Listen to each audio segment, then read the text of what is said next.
Okay, welcome class to lesson 1 about earthquakes. We are going to define an earthquake.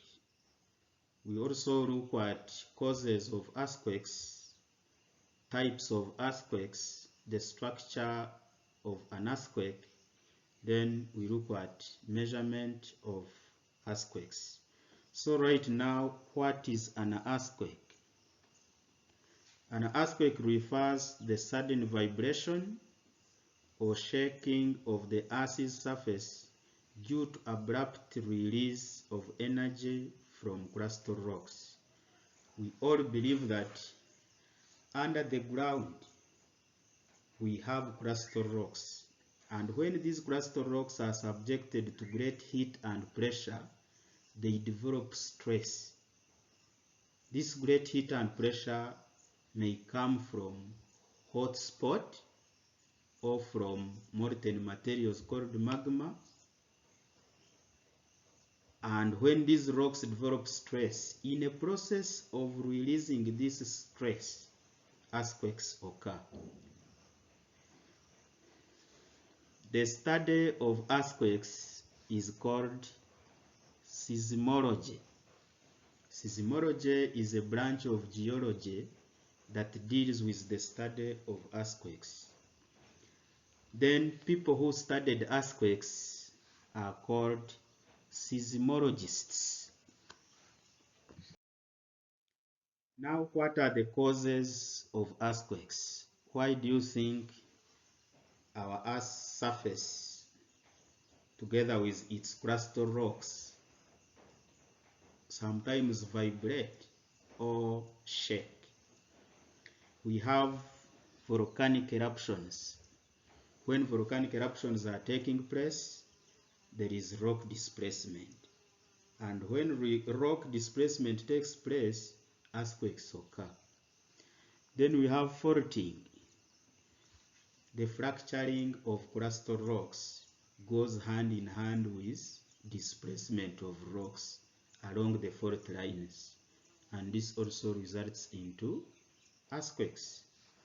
We have isostatic adjustments. Isostasy is a state of equilibrium within the parts of the crust.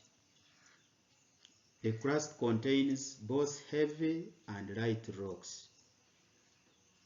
Most of the times, heavy rocks always try to sink, and light rocks always try to rise.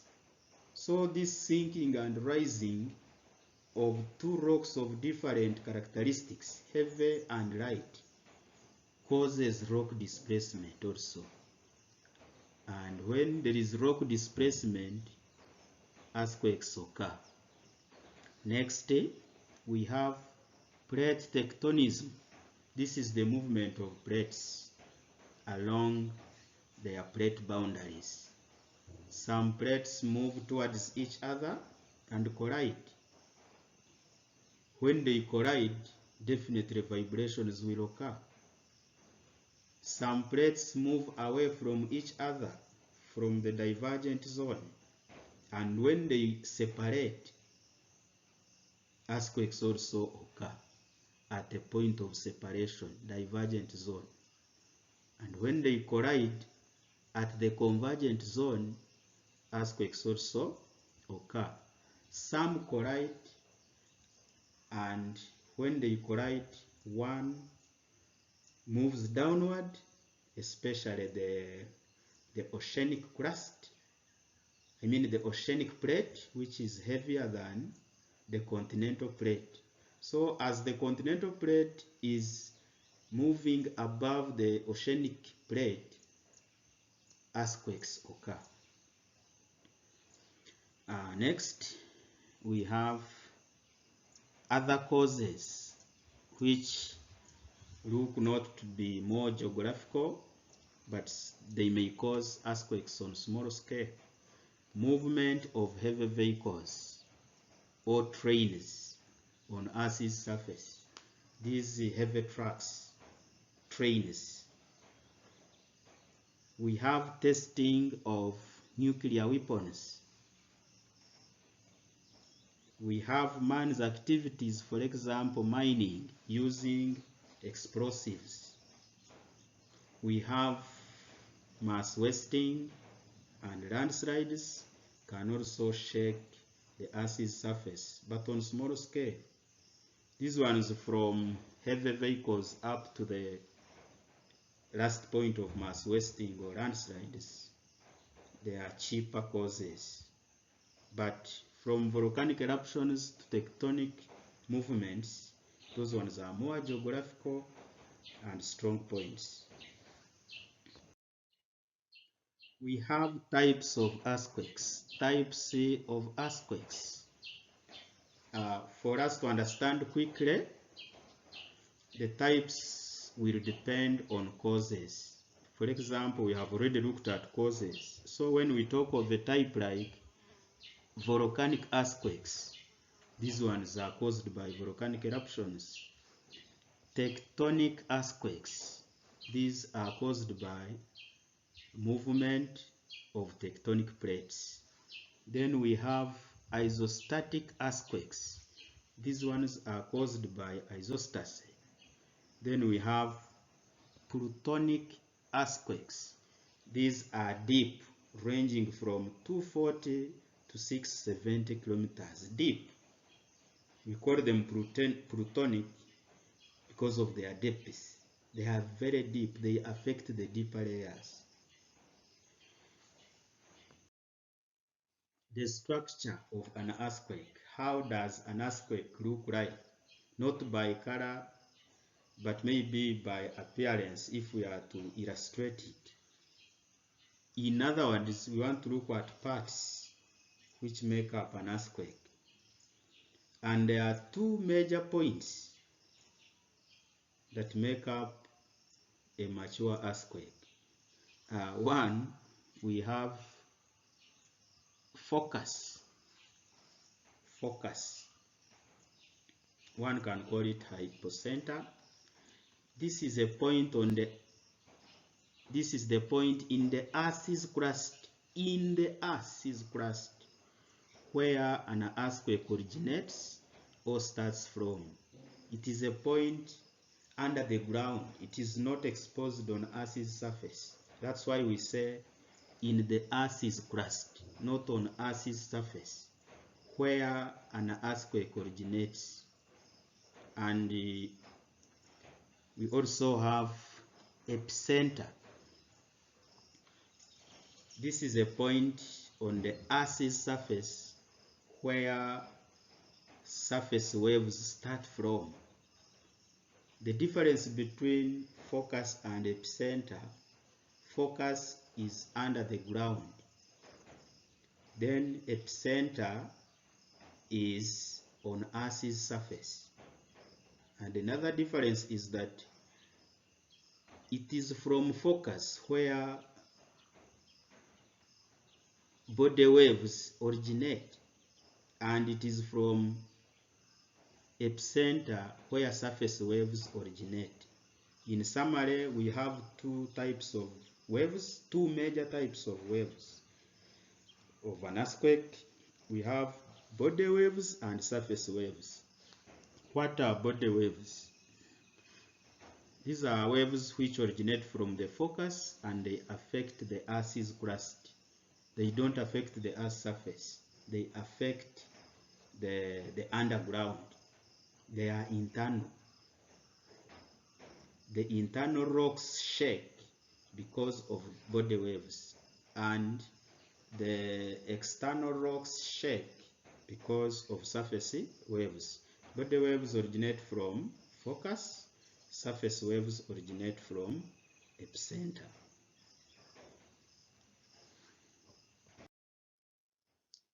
This is a diagram trying to illustrate what we have been explaining. Definitely, this is the ground level, and below this level, this is underground. These are the layers of the earth, and within the layers under the ground, we have this point which we have called what? Focus. And from focus we have these waves which we have called body waves, because we said they originate from focus. When they reach the Earth's surface here above the ground, there is another point which we called epicenter.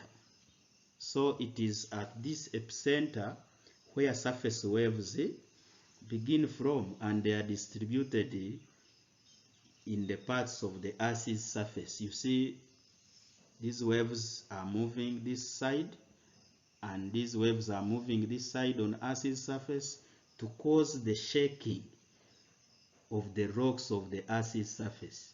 But these body waves within the crust cause the shaking of the rocks under the ground.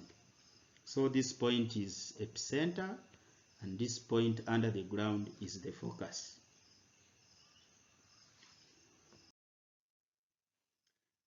An instrument used to measure the intensity of an earthquake is called seismograph or seismometer. Seismograph is just a graph where the measurements are recorded, but an instrument is called what? Seismometer. Using a Richter scale.